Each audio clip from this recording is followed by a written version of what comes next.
Hi, I'm Bob Pfeiffer from Slipstream. In this video I will be demonstrating how to inspect the trunk line, evaluate the distribution system, and the techniques that are used to seal air leaks in one important section of your ductwork. Previously we showed the importance of identifying where the registers are and making sure that they're free from any crushing or any damage and that the dampers work good. Now we're going to take a little bit deeper dive and take a look at the distribution system itself. First, I'm starting out by making sure that the riser is intact and that it's securely fastened to the joists. So I'm just taking a hammer, pounding in the nails and the staples, making sure that that opening is as large as it can be.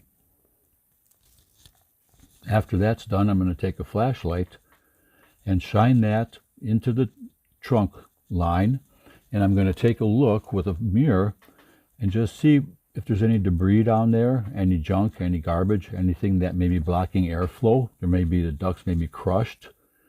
There may be some holes. I'm going to identify all those things, seal up what I can, clean it out where it's possible.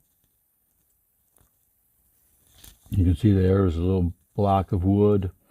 I'll be pulling some stuff out of there, wearing a pair of gloves because it's pretty nasty in there. You can imagine the register's on the floor, so a lot of dirt and dust just inadvertently falls into that area. So I'm just digging around, feeling for things. All sorts of little odds and ends come up. You can also take a camera and take a flash down the trunk line itself and then pull the camera out and take a look if you don't have a mirror. That works really well. Surprisingly, good images can be gotten by using a camera.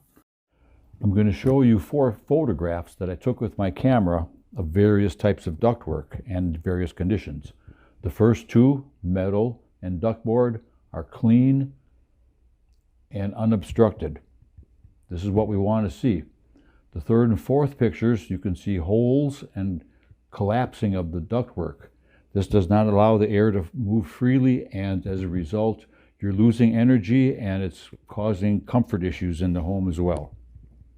So once I've cleaned out that entire trunk line from the area I can reach, then I'm going to take a mirror and look at the underside where that riser attaches to the trunk. There's a series of tabs on all 4 sides that are supposed to be tight to the trunk line. If they're not, that's some of the area that we want to seal. Using a larger mirror, you can see the gaps that are there. Those little tabs all have spaces. That allows the conditioned air that we're trying to either heat or cool to flow into the floor cavity. We don't really want the air to go there. We want it to go into the living space.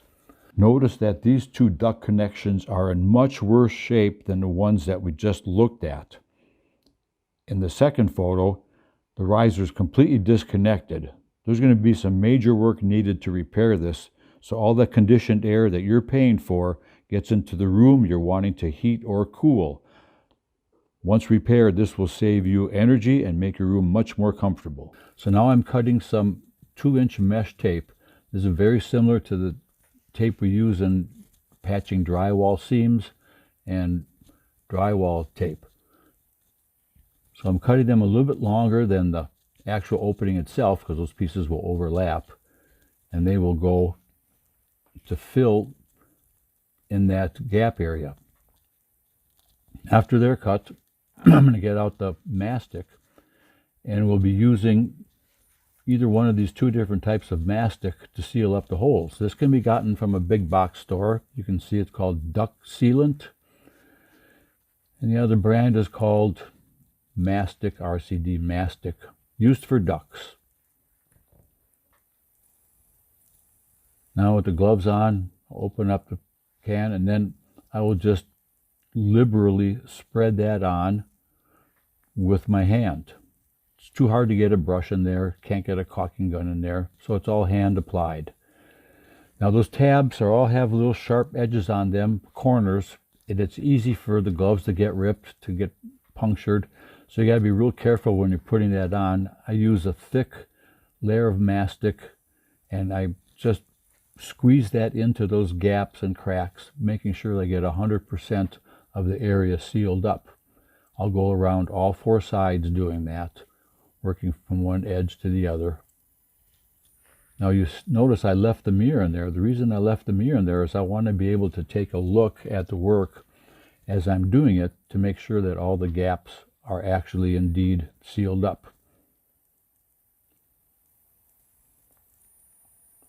After I've put that first coat of mastic in, I will take that mesh tape and press that into that bed of mastic, squeezing it in nice and tight. This just adds another layer of protection, another layer of sealing, helps hold everything together.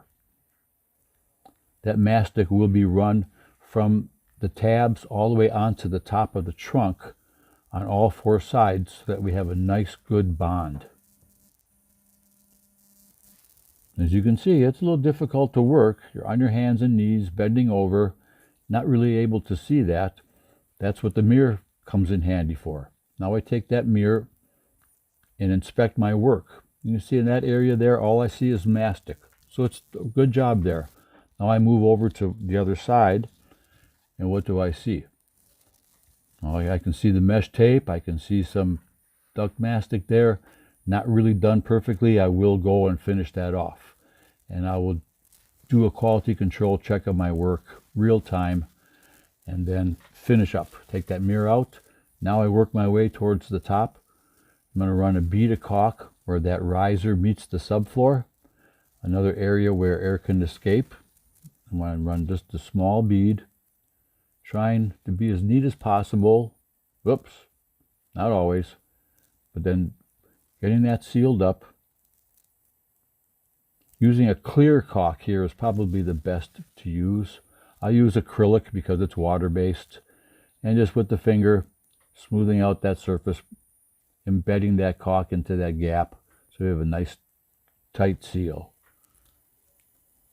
This way I'll be able to put that register back on without having it bind up because that opening was made smaller by the caulk that was applied. Now best practice would have that I would let this dry and then put the register on, but that may not always be possible.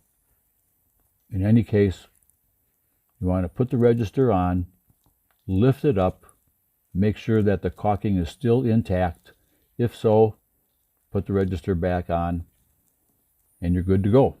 And we'll do this for every single register that we have in the house.